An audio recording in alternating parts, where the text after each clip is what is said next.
Sí, Ligda, se le escucha bien. Perfecto. Bueno, vamos a iniciar. Seguimos con la arquitectura institucional de presidencia y vicepresidencia de la República. En la clase pasada dimos unos pincelazos, pero hoy vamos a llegar un poquito más al fondo del lazo. Bien, presidente y vicepresidente, el binomio presidencial, el mandato democrático. Vamos a empezar diciendo que son una unidad indivisible, lo que les decía en la clase anterior respecto a que son como parientes, pero no forman grado. ¿Se recuerdan que les decía eso, verdad?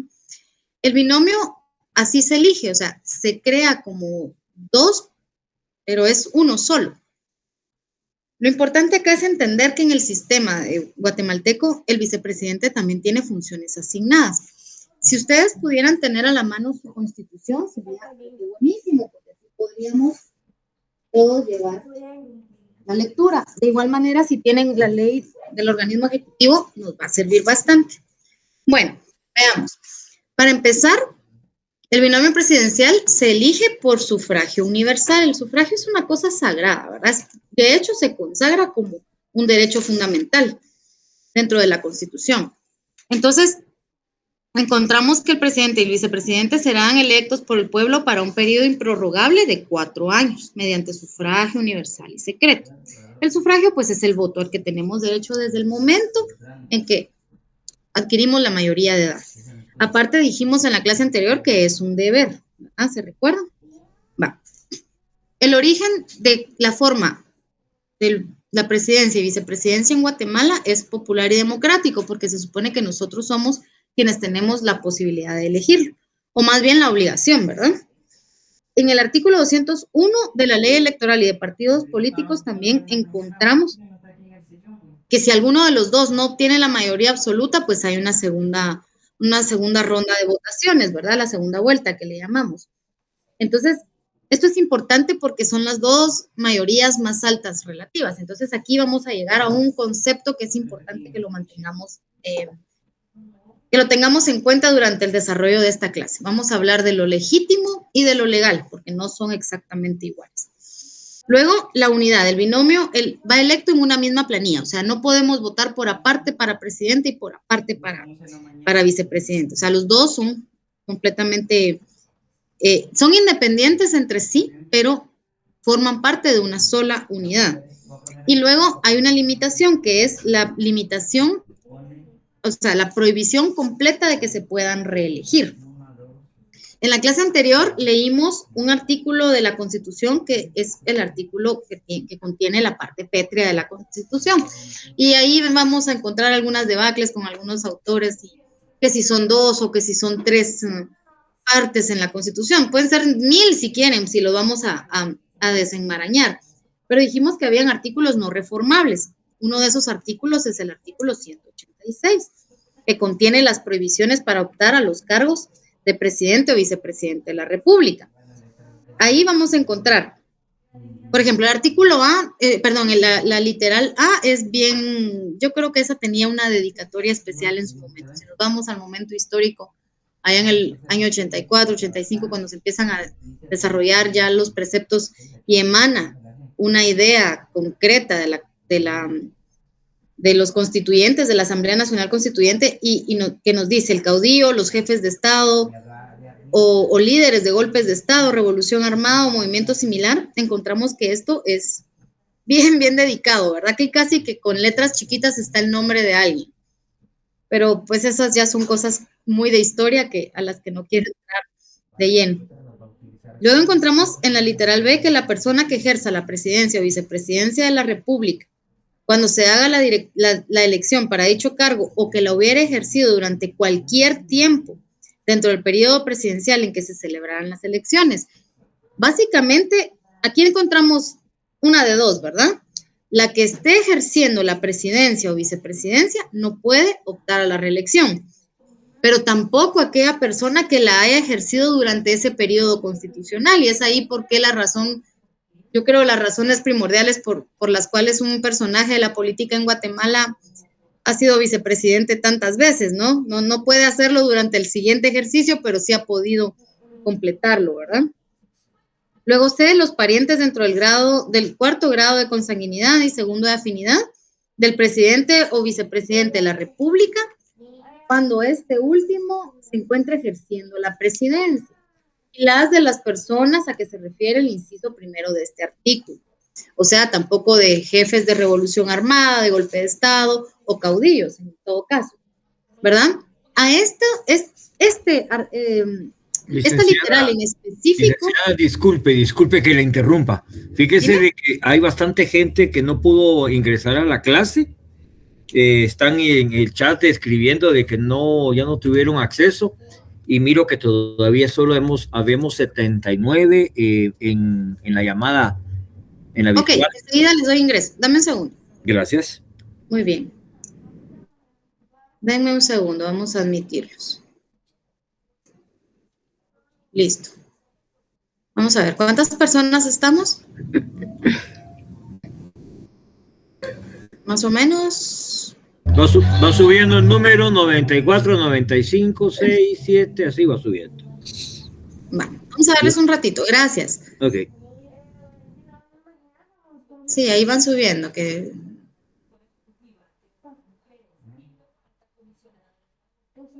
Sí, luego me llegan más, quiero ver. Miren, no se preocupen, si en caso no lograran entrar todos porque mi Google Meets no lo permitiera, entonces para eso les subí en el chat las diapositivas. De todas maneras... Disculpe, licenciada, si era tan amable de que pudieran añadirnos al grupo de WhatsApp, porque la verdad que yo no encuentro esos grupos. Disculpe la interrupción. Sí, no hay problema. Yo no soy la administradora. A ver, déjenme ver, es que no está en este chat. Permítanme un segundo. Voy a revisar el WhatsApp, porque ahí las envié. Me estaba dando un poquito de problema cargarlas en el WhatsApp, les cuento. Y no es porque pesaran mucho, sino que quizá porque tenía muy mala señal en ese momento. Ahora las veo. Vamos a ver. Creo que ahí nos quedamos, ¿verdad? Ya no me dejó ingresar a más personas. 101 personas quedaron adentro de la llamada, pero todavía hay gente que no logró ingresar según el chat. Muy bien. Sí, es que si le pongo sonido al chat de ustedes ahorita, olvídense, no. Ya no les pongo atención. Vamos a mejorar esta situación, ¿oyeron? La universidad está todavía haciéndome algunos accesos, ¿oyeron? Esa es la razón. Pero no se preocupen, yo ya les dije que de todo esto vamos a ir teniendo retroalimentación y en todo caso, pues vamos a... Yo les voy a estar enviando el material de todas maneras al chat del WhatsApp. Denme un segundito. Exonéranos de examen, Lick. No puedo hacer eso por el reglamento. Bien, de hombre, hecho, tuve la que ver. intención, ¿saben? Pero no es posible. Sí, tienen razón. Ya no me aparecen ni siquiera enviándose. Denme un segundo y se los vuelvo a enviar, ¿bien? Miren, yo sí de preferencia, fíjense que les voy a suplicar que si les fuera posible, escríbanme solo al grupo, porque si no los voy a empezar a bloquear en el WhatsApp y dejemos de que los voy a bloquear en el WhatsApp, me voy a salir del grupo y ahí sí ya nos fregamos porque entonces solo nos vamos a poder comunicar por clase. ¿Oyeron? Eso sí les quiero suplicar, por favor. Porque... Licenciada, disculpe. ¿Sí? ¿Usted sería tan amable de compartir el link de WhatsApp? Es que tenemos otro, pero allí no está usted. Entonces, ya envían la información tarde y no pueden entrar.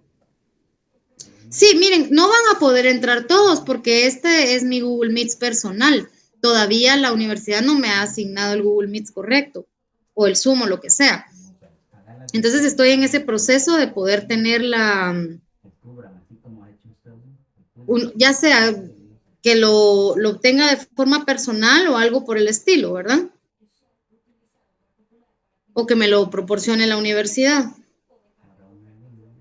Bueno, yo les voy a mandar ahorita, solo terminamos la clase y yo les voy a compartir todo el material que hemos recibido en las últimas 2 y esta clase. ¿Estamos de acuerdo? Muchas gracias, licenciada, claro. Y yo lo voy a subir a terminar la clase porque si no ya no vamos a avanzar de acá. Ok. Muy bien. Sigamos entonces. Bueno, entonces les decía que existen limitaciones absolutas. Bueno, con respecto a las limitaciones, la verdad es de que podemos agarrar la Constitución, leerla y tratar de desenmarañarla. Pero es importante que ustedes entiendan que existen algunas cuestiones que son sumamente importantes dentro de la administración pública. La alternabilidad en el ejercicio del poder, por ejemplo. Esto es sumamente importante porque imaginémonos o pongámonos en un escenario. El día de hoy, pudieron ustedes observar una situación que se suscitó, bueno, es específicamente en un trámite administrativo. Y estas son cuestiones que ustedes tienen que tomar siempre en cuenta. Para esta clase, que es Administrativo 2, y en general, cuando ustedes estén preparándose para su examen técnico profesional y estén preparándose para la fase pública, les voy a dar quizá el mejor consejo que yo recibí en su momento. Lean la prensa o si tienen redes sociales, busquen los noticieros, pero de altura, ¿verdad? O cómprense la suscripción en el diario de Centroamérica Legal, sobre todo. Estén al tanto de la coyuntura. El día de hoy se emitió un fallo que para mí no es un fallo, es una sentencia de la Sala Sexta de lo Contencioso Administrativo. Yo no voy a entrar a juicios personales, solamente voy a entrar a juicios que son eminentemente jurídicos. ¿Alguien sabe qué fue lo que pasó el día de hoy con esa sentencia? ¿Alguien supo? Fue durante la tarde. Que excluyeron ¿Perdón? Que excluyeron a profesionales afines para que puedan acudir a emitir su voto. Es correcto. Gracias, es correcto. Eso fue exactamente lo que ocurrió. Vean, esta resolución para mí marca un precedente que es bastante importante para nosotros como gremio de las leyes, ¿no? Yo sé que muchos de ustedes probablemente van a optar por la opción de realizar su tesis y obtener el título de licenciatura. Y eso está bien, o sea, nadie lo va a cuestionar. Por supuesto que es una alternativa, ¿no? Para obtener la profesionalización y saltarnos a veces la dificultad, ¿no? De poder enfrentar los exámenes generales, el examen técnico profesional. Pero creo que es igual de digno, o sea, lo mismo es tener una licenciatura en ciencias jurídicas y sociales, porque al fin y al cabo, yo no sé si ustedes están conscientes que en este punto de su vida, de su carrera, ustedes están optando a 3 títulos, ¿no? Un título y 2 grados académicos. Entonces, creo que vale la pena que ustedes lo analicen fríamente y ustedes consideren si esta sentencia es acorde, ¿no?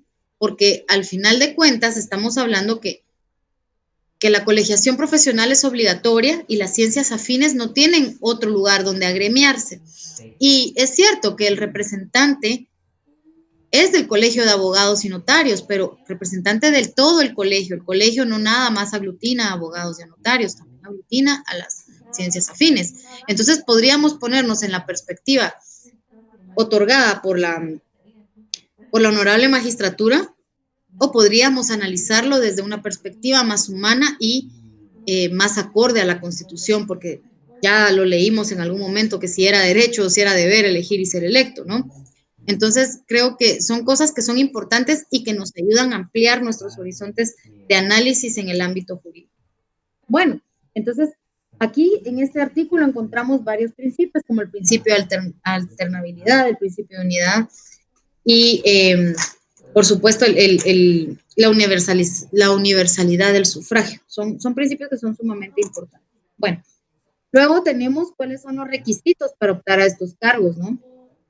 Para optar al cargo de presidente o vicepresidente de la República, se necesita que sean guatemaltecos de origen, ciudadanos en ejercicio y mayores de 40 años. Entonces, estamos hablando que el ejercicio de la presidencia o la vicepresidencia no es restrictivo, ¿verdad? Nos están diciendo 3 cosas. Está en pleno uso de sus derechos, en pleno uso de su ejercicio ciudadano, o sea, que no tenga ninguno de sus derechos vedados o restringidos por ningún motivo, que sea guatemalteco de origen y mayor de 40 años. Ya sabemos que guatemaltecos de origen también de conformidad con la Constitución son todos aquellos que nacieron en lo que alguna vez fue la Federación Centroamericana. Así que, bueno, no es tan escandaloso que sea un presidente con doble nacionalidad, ¿verdad? Bueno, por ejemplo, tenemos varias otras cuestiones con el tema de los requisitos. Los requisitos en realidad para el binomio presidencial en Guatemala son bastante mínimos. Sin embargo, encontramos que una media estadística es que la mayoría han sido profesionales de las ciencias sociales, al menos en los últimos años, cosa que pues está bien. O algunos de ellos fueron también militares ya retirados, ¿no? Eso tampoco no es un problema porque la prohibición es para los miembros del ejército que estén de alta, ¿verdad? Si están de baja, pueden optar al cargo. Bueno. Eso es ellos, ¿verdad? Esto es una anatomía. Luego tenemos el fundamento legal de la autoridad, ¿sí? La estructura de autoridad del Ejecutivo tienen dos pilares fundamentales. Aquí, esto es lo más resumido que se los puedo hacer. Primero la Constitución y luego la ley del organismo ejecutivo. Ya para abajo existe una sombría, o sea, esto es lo podemos ver como pilar o como una sombría. De aquí van a quedar debajo de esa sombría otro montón de disposiciones, porque pues, ya sabemos, el derecho administrativo no está codificado y eso nos lleva a una situación que se las mencioné desde el principio, ¿verdad? Es un tip de privado. No olviden concordar sus leyes. Si un artículo de la Constitución ustedes lo encuentran en la ley del organismo ejecutivo, porque yo se lo cito como parecido, como igual o como fundamento uno del otro, de una vez agreguen, de una vez vayan concordándolo. Si tienen sus leyes en digital también lo pueden hacer, no hay problema. Pero de aquí en adelante, cuando hablemos de derecho público, sobre todo, tanto en materia penal, administrativa, laboral, ustedes se van a dar cuenta que la ley, aunque la ley del organismo judicial nos dice que las leyes se interpretarán conforme a su texto, en realidad las podemos interpretar así, pero el análisis jurídico deviene del contexto. Si no tenemos un contexto, no podemos ni siquiera imaginarnos lo que realmente quisimos entender de cualquier proceso que veamos, ¿sí? Todo el título cuarto, el capítulo tercero de la Constitución, define la soberanía, la jerarquía y la estructura del macro del Estado. O sea, a nivel macro, estamos hablando presidencia y vicepresidencia del Ejecutivo. Ya les había dicho, artículos 182 al 192. Por si no lo habían tomado nota en la clase anterior, que muchos de ustedes me pidieron que lo repitiera, se los agregué en esta tarjeta para que ustedes lo puedan tener a la mano.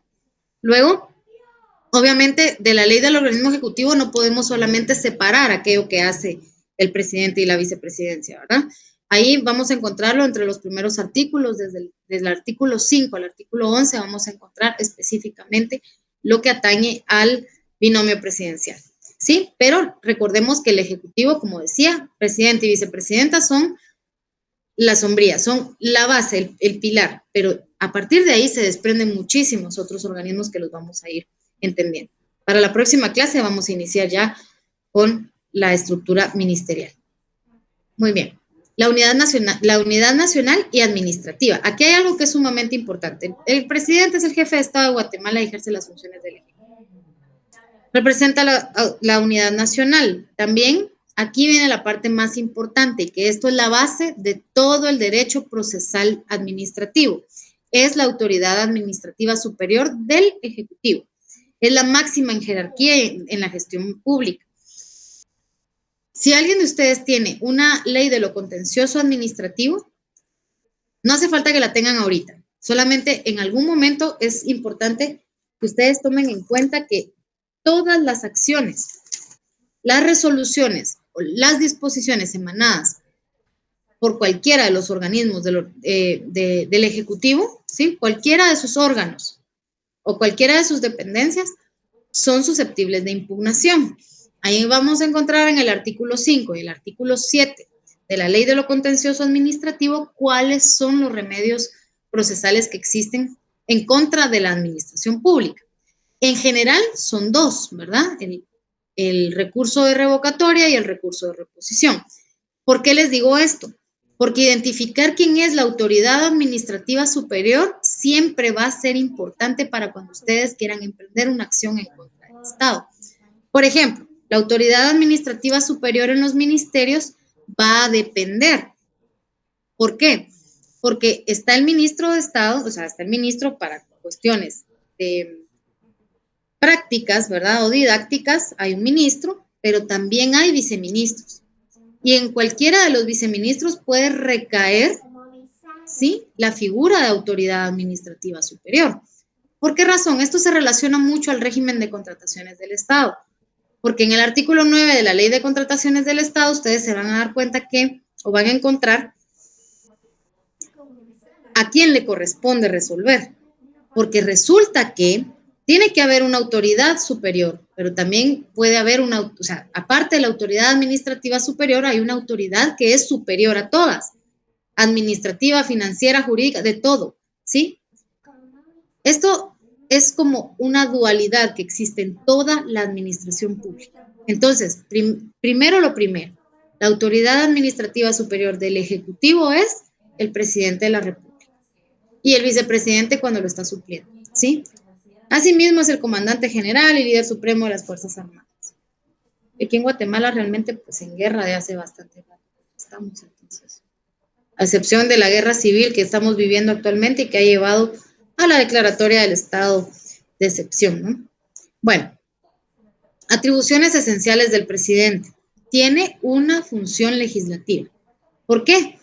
Porque sanciona las leyes, ¿verdad? Puede emitir un veto o simple y sencillamente sancionarla y promulgarla. Pero además también el Ejecutivo, por eso el nombre lo indica, tiene la obligación de ejecutar y que se cumplan las leyes. Claro, hay un ministerio público, ¿verdad? Que su función es precisamente esa, hacer que las leyes se cumplan, verificar el cumplimiento de todas las leyes del país. Sin embargo, la ejecución de todas aquellas disposiciones que se encuentran contenidas en las leyes le corresponde al organismo ejecutivo, ¿sí? Dentro de este poder legislativo también encontramos que el presidente de la República tiene iniciativa de ley, ¿verdad? Es una de las 5 instituciones que tienen esa potestad de conformidad con la Constitución y eso no es cualquier cosa, no es poco. El orden constitucional, que es cumplir y hacer que se cumplan la Constitución y las leyes, porque pues como cualquier funcionario, y sobre todo un funcionario electo por elección popular, tiene esta peculiaridad. También dirige las relaciones internacionales y la política exterior de la nación. La política exterior es tan cambiante como cambia la dinámica migratoria. Es impresionantemente cambiante y variable, ¿sí?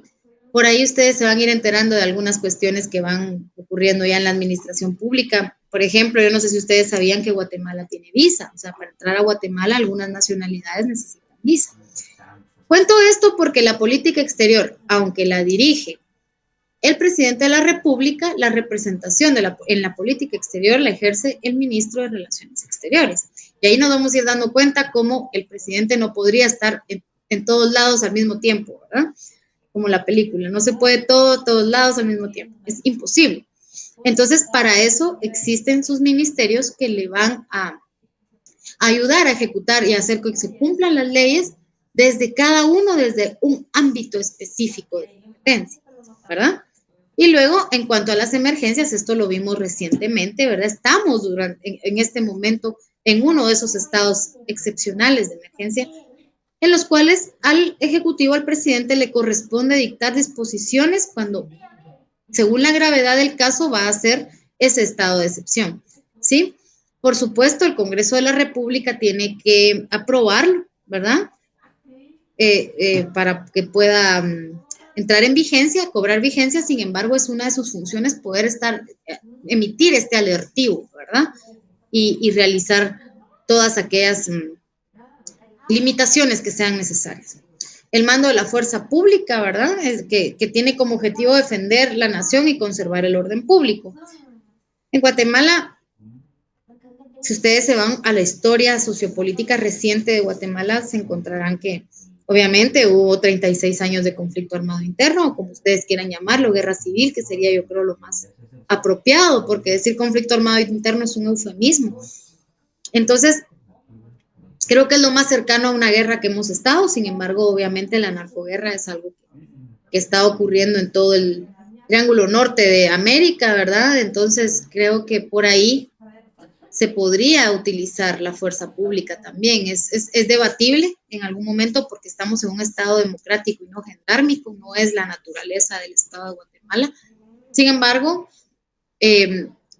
entendiendo que la responsabilidad directa del presidente es asegurar el territorio y a la ciudadanía, entonces podríamos pensar que en ejercicio de ese mando de la fuerza pública, de la policía a través del Ministerio de Gobernación, el ministro de Gobernación es el jefe del director de la policía, pero el presidente de la República es el jefe del ministro de Gobernación. Entonces ahí, como aquella sombría, ¿verdad? Como este efecto cascada de la administración pública, entonces podríamos pensar en el uso de esas fuerzas públicas en estos momentos. Creo que ya está ocurriendo. Ustedes, no sé, según los lugares por los que transiten, van a encontrarse puestos de registro o incluso despliegue de la Fuerza Armada en convoys o a pie, ¿verdad? Precisamente por el estado excepcional en el que nos encontramos todavía en estos días.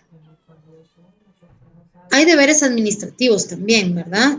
La rendición de cuentas, que es parte de la probidad de todos los funcionarios públicos, ¿verdad? Ya lo hablábamos en el artículo, si no mal recuerdo, déjenme ver, ahorita se los ubico en la Constitución, porque a veces, pues, no me los recuerdo de absoluta memoria, ¿verdad? Miren, la rendición de cuentas es la máxima en la narrativa, ¿verdad? De las funciones y de las responsabilidades de los funcionarios públicos. Es sumamente importante tomarlo en cuenta porque la función pública, ¿verdad? Todos los funcionarios son depositarios de la administración pública, son depositarios de la autoridad. O sea, cada vez que se elige a un funcionario por elección pública, le otorgamos fe pública administrativa. A su vez, cuando éste nombra demás funcionarios, ¿verdad? Le hace el presidente a los ministros a sus directores, los directores a los jefes, y así, como una cascada, como una cadena, que ya veremos cómo se llama eso. Yo creo que muchos de ustedes ya entienden cuál es el nombre de esa cadena o línea de mando. Pero todos ellos son depositarios de cierta autoridad y de la fe pública administrativa, y eso conlleva, ¿verdad?, que su conducta o sea, que son responsables de su conducta como funcionarios y de todos los actos administrativos que emanen de su dirección o de su línea de mando, ¿verdad? Entonces, este es también un principio, el más importante de los o sea, este es el fundamento del principio de legalidad administrativa. Sí, es el artículo 154 de la Constitución. Sí, en ese sentido, nos dice el segundo párrafo: los funcionarios y empleados públicos están al servicio del Estado y no de algún partido político. Eso es la autoridad. A eso se refiere la autoridad de los funcionarios. Es sumamente importante porque, digamos, la función pública no se puede delegar. O sea, el presidente, a él lo puede sustituir la vicepresidenta. Digamos que es una actividad fuera del territorio nacional y que atañe a las relaciones amistosas con otros países o a la política exterior, el presidente podría delegar esa función o esa visita oficial, pero no la va a delegar, por ejemplo, no sé, en el ministro de Finanzas, ¿verdad? A menos que sea una cumbre financiera mundial, creo que podría ajustarse. No, tampoco la va a delegar en la ministra de Agricultura, ¿sí? Porque para eso cada una de las instancias del Ejecutivo tiene sus funciones. Debería delegarlo en el Ministerio de Relaciones Exteriores, por ponerlo. Entonces, el ejercicio de la suprema autoridad administrativa conlleva una gran responsabilidad, ¿verdad? Un gran poder conlleva una gran responsabilidad. Problemático decir la frase porque se supone que uno se muere. Bueno, no sé cuántos fans de Marvel hay por aquí. Luego tiene, pues, como deber la gestión financiera. ¿Por qué? Porque cada año ustedes ven a los señores dignatarios de la nación ahí rasgarse las vestiduras, aventarse vasos con agua por la cara, decirse cualquier sarta de piropos en el Congreso, cuando se somete al Congreso de la República el proyecto de presupuesto general de ingresos y egresos del Estado. Esto es cada bendito año. Este año a mí, la verdad, les digo, el año que antecedió, al final de 2025, a mí me pareció impresionante ver cómo un Congreso que se habían pasado casi a los golpes durante todo el año de gestión, llegar tan pronto, en un par de días, a un acuerdo, pues, elocuente de proyecto de presupuesto y aprobarlo. Entonces, bueno, ya era el presupuesto vigente. Es más, es poco probable que iniciemos el año ya con el decreto aprobado de presupuesto, pero esta vez ocurrió. Y bueno, yo les dije en una de las clases, a ver, de pronto cuando nos volvamos a ver en persona el lunes, me recuerdan porque me pongo a platicar con ustedes y se me escapan algunas cuestiones. A ver si hay algún valiente que quiera comentar cómo fue que hizo la Honorable Corte de Constitucionalidad para suspender ese decreto, no mediante el procedimiento correspondiente o mediante la acción constitucional que corresponde, sino a través del amparo, ¿no? Entonces, esa es una gestión financiera sumamente importante porque la aprobación del presupuesto general de ingresos y egresos del Estado implica, ¿verdad?, la debida ejecución de todos los mandatos que cada uno de los ministerios tiene y, por ende, ¿verdad?, la consecución del bien común, porque la ejecución de los de la política pública a través de los planes, programas, proyectos que existan en cada una de las instancias del Ejecutivo, todas están orientadas a que podamos mejorar nuestra calidad de vida como ciudadanos, ¿verdad? He ahí la razón por la cual es tan duramente criticado un ministerio que ejecuta muy poco o que no logra un porcentaje de ejecución por encima del 50% al menos del presupuesto que le ha sido asignado. Todo eso vuelve al fondo común, vuelve al saldo de caja y bancos del Estado. Entonces, aunque pueda ser que se pueda asegurar su disponibilidad para próximos ejercicios fiscales, estamos hablando que se perdió un año entero de ejecución en el cual se pudo haber crecido en cualquier rubro o ámbito de la administración pública que es tan necesario. Luego, la transparencia. Actualmente encontramos que existe incluso una Comisión Nacional contra la Impunidad. Encontramos que existe una secretaría de Gobierno Electrónico Abierto, que son aquellas que están naciendo con el fin, ¿verdad?, de hacer una gestión transparente y aminorar el gran flagelo que la corrupción implica para las instituciones públicas. Sin embargo, constitucionalmente lo que encontramos es que debe presentar el informe anual al Congreso de la República sobre la situación de la administración o del Ejecutivo que administra, ¿no? Esa es la transparencia incorporada constitucionalmente y de ella devienen otro tipo de deberes, como les decía, la probidad, que es todos estos. Y la defensa del interior, ¿verdad?, que es preservar la integridad del territorio y el orden interno. Esto implica, pues, el cumplimiento de todas las leyes vigentes. Luego, con el tema del vicepresidente. La legitimidad y sucesión, ¿verdad? Es electo en la misma planilla y bajo la misma forma que el presidente. Aquí les coloqué la palabra ticket por no ponerles papeleta, ¿verdad? Básicamente eso es lo que es. Es un ticketcito, es una papeleta. Solo al doblarla ya aparece una cartita de amor.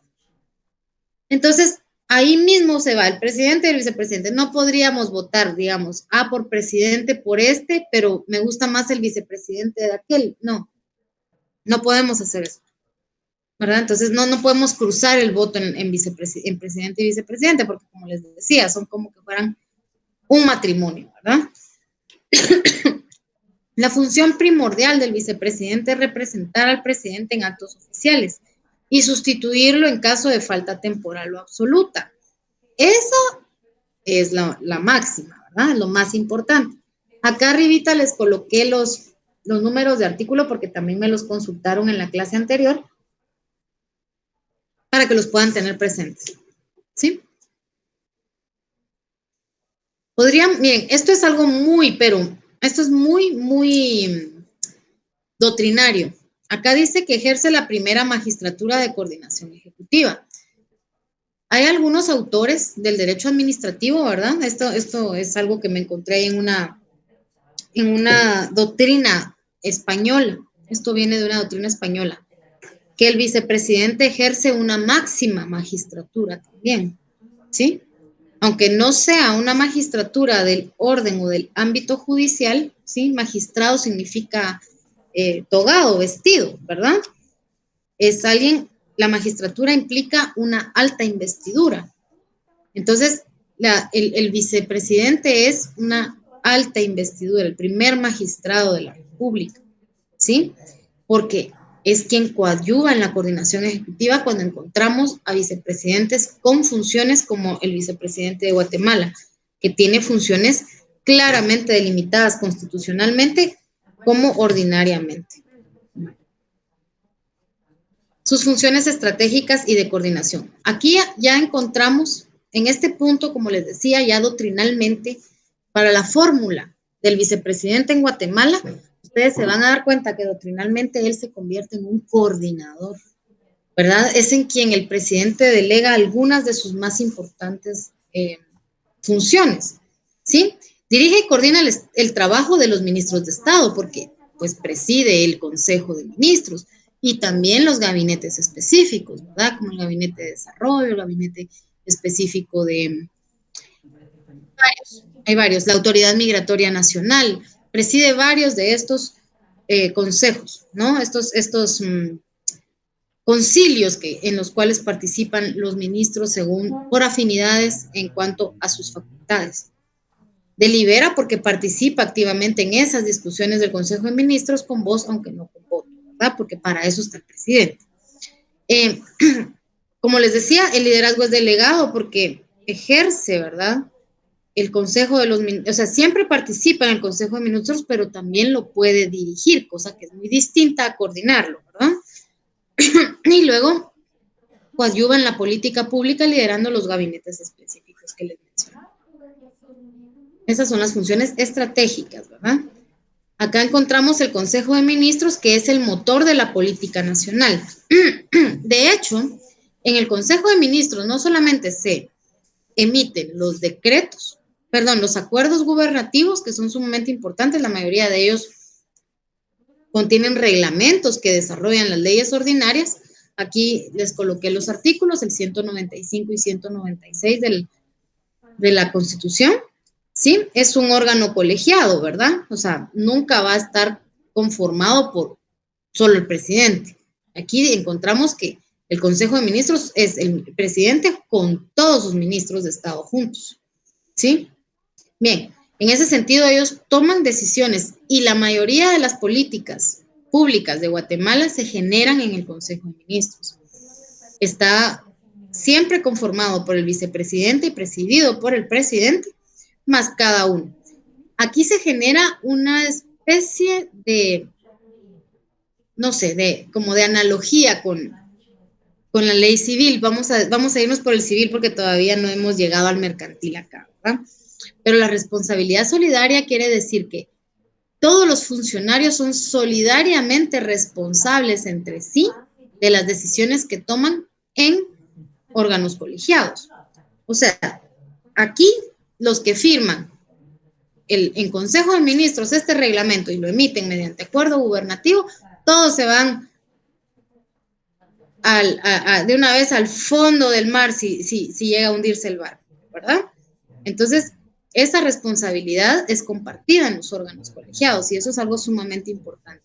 Ya veremos cuando lleguemos a instituciones como la Corte de Constitucionalidad o el Tribunal Supremo Electoral, que son órganos colegiados cuyas funciones son pero tan específicas o que son, en el caso de la CC, tan ilimitadas, que esas decisiones pasan a formar parte, no nada más que yo les decía, 3 fallos contestes ya forman doctrina legal, no solamente forman doctrina legal, que nos va a servir, que es una fuente de derecho, que la podemos citar para hacer interpretación jurídica, no solamente eso, sino que pasan a la historia cuando alguno de ellos se separa de esa decisión. Ya lo veremos más adelante. Aquí encontramos esta otra figura que es sumamente importante, la responsabilidad y el antejuicio. ¿Sí? La inmunidad no significa impunidad, solamente es una garantía funcional. Vamos a imaginarnos que por cualquier motivo, todos ustedes, alguien de ustedes o ustedes ejercen la presidencia de la República. ¿Cuántos TikToks o bueno, en su momento, ¿verdad? Incluso los boletines del Honorable Comité de Huelga de Dolores mencionaban algunos actos reprochables de presidentes, de ministros, de funcionarios, en cualquier parte, ¿no? Incluso algunos de estos son acusaciones difamatorias, otras eran completamente verídicas, pero imaginémonos por un momento que en alguno de estos documentos nosotros, basándonos en ese clamor popular, pudiéramos iniciar un juicio penal, civil o de cualquier naturaleza en contra del presidente, en contra de todos aquellos que gozan esta inmunidad de antejuicio, ya no tendríamos ni uno solo libre, ¿verdad? Entonces, el derecho a antejuicio es aquel que le asiste al funcionario para que el juez pueda decir, bueno, sí, aquí hay lugar para formación de causa, porque lo que me están presentando es suficiente prueba, no es un TikTok, ¿verdad? No es un chisme o realidad, no es nada de eso, es una cuestión que sí tiene un sustento, algo que está debidamente respaldado por la prueba en cualquiera de sus modalidades, ¿no? Pero la inmunidad, como decía, no es impunidad, solo es una garantía para el funcionario de protección de su cargo, del ejercicio libre de su cargo. Lo que sucede es que imagínense lo difícil que debe ser llegar a esa calidad, todo por lo que hay que pasar, como para que cualquiera de las personas o cualquiera de tus opositores decida realizar una denuncia, porque no todas las denuncias son verídicas, ¿verdad? Entonces, en ese sentido, creo que es importantísimo que mantengamos claridad con respecto a la responsabilidad administrativa. Ya tendremos una clase nada más dedicada a la responsabilidad administrativa y a aquellos delitos que devienen de ella, pero es importante encontrar que aquí hay un principio, que es el principio de responsabilidad, que era el que les mencionaba, que se encuentra contenido en el artículo 104 y 155 de la ley. ¿Por qué? El 150 de la ley, no de la Constitución. En el artículo 155 encontramos la responsabilidad por infracción a la ley. Cuando un dignatario, funcionario o trabajador del Estado en el ejercicio de su cargo infrinja la ley en perjuicio de particulares, el Estado o la institución estatal a quien sirva será solidariamente responsable por los daños y perjuicios que se causaren. ¿Sí? La responsabilidad civil de los funcionarios y empleados públicos podrá deducirse mientras no se hubiere consumado la prescripción, cuyo término es de 20 años. Esto es sumamente importante porque constitucionalmente cualquier funcionario público, ¿sí? Cualquier delito, cualquier acción a la cual pudiera estar sometido este funcionario, no va a prescribir. ¿Cuánto es por ejemplo, abuso de autoridad? Digamos, ese es menos grave, si no mal recuerdo. Vamos a suponer que 5 años es la pena máxima que tiene. Debería de prescribir en las 2/3 partes, o sea, en 7 años ya está, perdón, en 2 años y medio ya está prescrito, por decirlo así. En este caso estamos hablando de que la prescripción su término será de 20 años, solo por el simple hecho de ser funcionario público. Ustedes no se imaginan la cantidad de procesos de antejuicio promovidos por el MP que son por abuso de autoridad o por incumplimiento de deberes. Es increíble, es una cantidad exorbitante. Y la mayoría de antejuicio que se promueven por el Ministerio Público son por desobediencia. Ya les contaré más o menos cómo funciona. Les decía que el antejuicio, acá les incorporé una definición bastante simple, ¿no? Es un mecanismo legal de protección y fiscalización. Los mandatarios, también algunos de los funcionarios públicos, están sujetos a juicio solo tras declarar que al lugar a formación de causa, ¿no? Esta es una definición bastante simple. Bien. El protocolo de sustitución presidencial, ¿verdad? Primero, pues, la ausencia del presidente. Vamos a suponer que la ausencia es temporal. Asume el vicepresidente. Si hicieran falta a ambos, el Congreso deberá designar a alguien, ¿sí? Y ahí aparece aquel señorcito con su banda, ahí la empieza a planchar rápido. Perdónenme. No sé qué jolgorio tienen por acá cerca de mi casa. Bueno, aquí encontramos, eso está en el artículo 189 de la Constitución. Ante la falta absoluta, asume el vicepresidente para completar el periodo presidencial, debiendo, por supuesto, llamar a elecciones en el momento correspondiente, ¿verdad? Hacer el llamado al Tribunal Supremo Electoral para que convoque a elecciones generales. Todo esto lo encuentran en la Constitución. Pero pues aquí se siente un poquito más fácil de entender porque hay un esquemita, ¿no? Acá encontramos el protocolo de sustitución del vicepresidente. Parece chiste, pero es más difícil sustituir al vicepresidente que al presidente. ¿Por qué? Porque pues, obviamente él es el reemplazo. Estamos hablando del reemplazo, ¿no?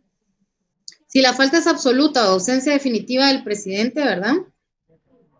El presidente le presenta al Congreso de la República una terna, ¿sí? Un listado de 3 candidatos, ¿sí? Y el Congreso de la República elige a uno para que complete el periodo presidencial por el cual había sido electo el vicepresidente que está ausente por completo. En este caso no hablamos de una ausencia temporal, porque si hay una ausencia temporal, asume el presidente de la República, por simple lógica, ¿verdad? La vacancia total del Ejecutivo ya ocurrió, por si no se recuerdan, ¿verdad? Simultáneamente o sucesivamente, el presidente y vicepresidente llegaran a faltar, ¿sí? En el artículo 189 de la Constitución, encontramos que el Congreso de la República deberá designar a la persona que asuma la presidencia. Eso ya ocurrió aquí en Guatemala y obligó en 1994 a una reforma parcial de la Constitución, ¿verdad? Eso le llamamos el autogolpe, porque pues el presidente de la República en ese tiempo intentó disolver el Congreso. Y eso conllevó, ¿verdad?, un rompimiento del orden constitucional, ya que eso es completamente una infracción total de la Constitución. Entonces, si ustedes ven que la sujeción al poder no existe en teoría en el estado de Guatemala, encontramos que administrativamente muchas de las cuestiones se deciden en el Congreso de la República. Sí puede existir, digamos, esa fricción entre el Congreso y el Ejecutivo. Vamos a empezar, por ejemplo, por el derecho de citación o de interpelación a ministros. El Congreso de la República podría decidir que un ministro no es apto para el ejercicio de esa función, ¿sí? Aquí encontramos que es el Congreso de la República quien restaura el orden ejecutivo en ausencia de ambos, eligiendo a la persona que asumirá.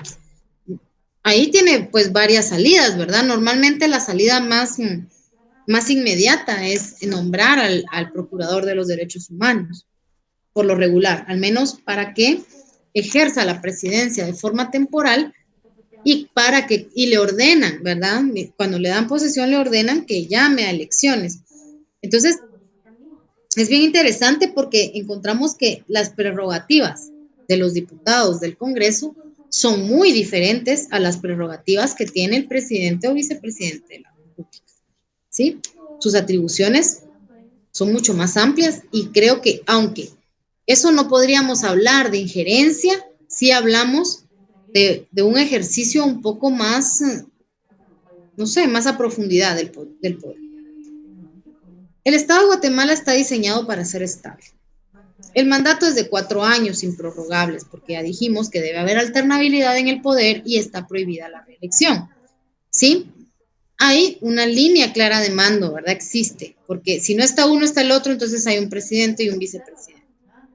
Hay mecanismos, ¿verdad? Como el Consejo de Ministros, pero ahí vamos a encontrar que también hay hay gabinetes específicos y hay otros sin fin, hay comisiones, secretarías que hacen que el Estado pues sea una maquinita que está siempre en funcionamiento.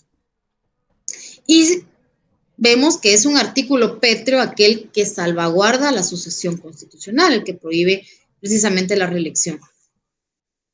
El organismo ejecutivo funciona como un sistema integrado, les digo acá, de autoridad administrativa y legitimidad democrática. Por eso yo quería que llegáramos a esta palabra. ¿Qué es lo legal y qué es lo legítimo? Bueno, hay varias formas de verlo, patos. ¿Por qué? Por un lado, voy a dejar de compartir pantalla, vamos a platicar. No sé si me alcanzan a ver ahí. Ay, pero listo. Perdonen, había apagado la cámara para que no se interrumpiera por cuestiones de señal mi alocución.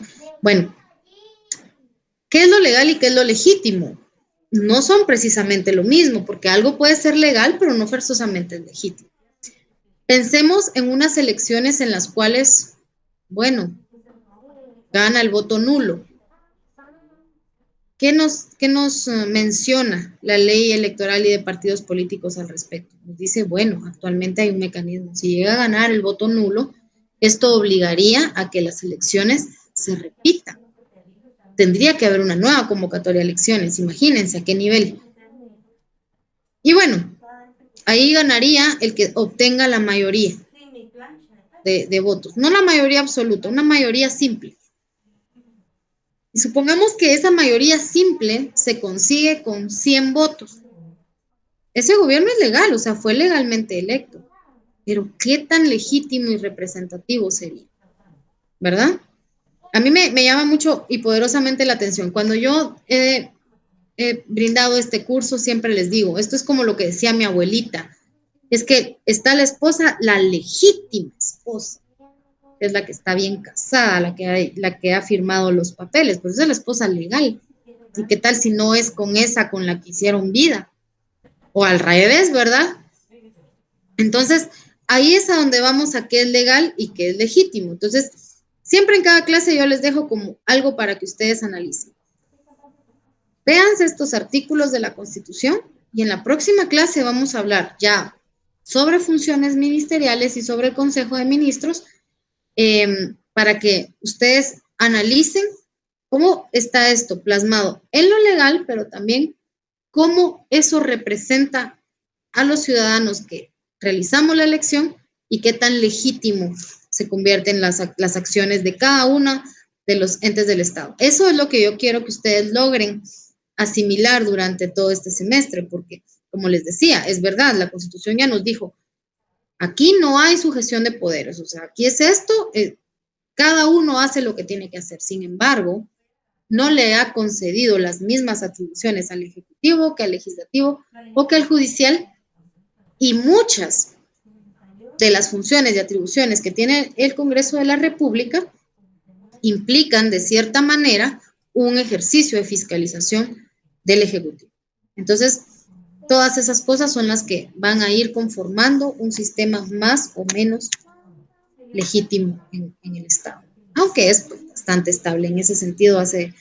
Les digo, desde el 94 que no se ve algo tan grave como una irrupción flagrante del orden constitucional, pero eso no implica que la Constitución pueda ser en algún momento tergiversada. Y digo, me refiero a la Constitución porque si ya nos vamos al orden jurídico, ordinario, reglamentario, pues bueno, echa la ley, echa la trampa, les dije en otro de las clases, siempre podemos interpretar la norma desde su contexto y por ahí vamos aprendiendo otras cosas.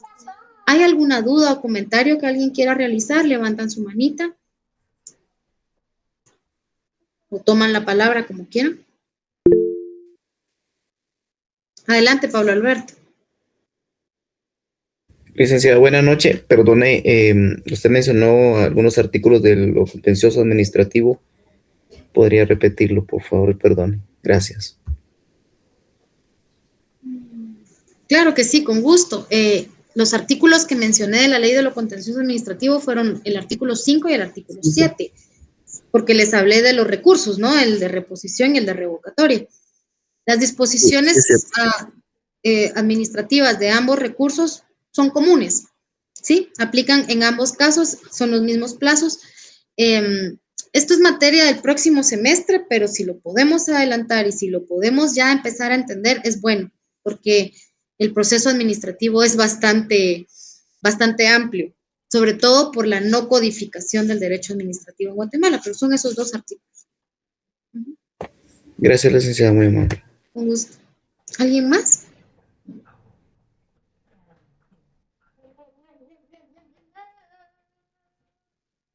Bueno, si no hay nada más que decir, ¿alguien más que hable ahora o calle para siempre? Bueno, ahora enseguida que terminemos la clase les voy a compartir el material que vimos el día de hoy y los de las dos clases anteriores para que ustedes los puedan tener ahí en su WhatsApp y consultarlos. Sin más que agregar, nos vemos el miércoles también en la vía virtual. Espero que para entonces ya tenga mi Classroom. Yo estaré en comunicación con ustedes y voy a tratar de arreglar el tema del Meet para que puedan estar todos. Muy buenas noches. Feliz noche, Gracias, Linda, gracias. Buenas noches, licenciada. Buenas noches. Feliz noche, gracias. Feliz noche, líquida, gracias. A las órdenes, gracias a ustedes.